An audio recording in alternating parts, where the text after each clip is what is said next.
Just over 2 weeks out from the 4th of July holiday, the number of patients with COVID-19 in Alabama hospitals has more than doubled.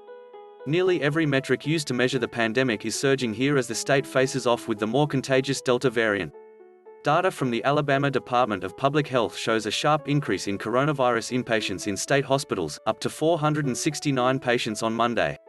That's a 130% increase since July 1st, when 204 people were being treated for the virus in Alabama hospitals. Can't see the chart? Click here. Monday's number was the highest total for hospitalizations in Alabama since March 10, when hospitalization and case numbers were on the tail end of the huge winter surge the state saw in December, January and February. At the peak of the pandemic during those months, Alabama's hospitals were treating as many as 3,000 people per day. Hospitalizations aren't the only metric currently rising in Alabama. The state's coronavirus positivity rate, the percentage of tests performed that come back positive, is also surging. As of July 9, Alabama saw the fifth highest positivity rate for PCR tests in the nation at 9%, according to data from the U.S. Department of Health and Human Services. As of July 16, the state's positivity rate had risen to 12.4%, the highest it had been since February 3. That's currently the fourth highest in the United States. Can't see the chart? Click here. Alabama's positivity rate for PCR tests crossed 10% on July 12, the first time it's been that high since February 10. And Alabama isn't alone. Positivity rates are rising throughout the nation, especially among states with low vaccination rates.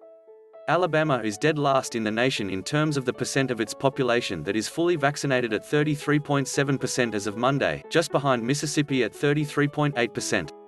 At the other end of the spectrum, many states in New England have some of the highest vaccination rates in the country and the lowest positivity rates. Use the buttons on the top of the map below to shift between positivity rate and vaccination rate. Can't see the map? Click here. The South in general has lagged in vaccine rates, and many southern states are now paying the price in higher positivity rates. 7 of the 9 states with the highest positivity rates are in the South.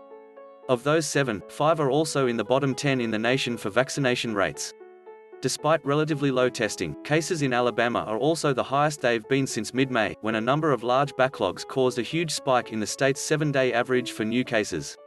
That average now stands at 815 cases per day. Outside of that May backlog, Alabama's case count hasn't been this high since March, though cases are still well below the highs seen here in December and January. Can't see that chart? Click here.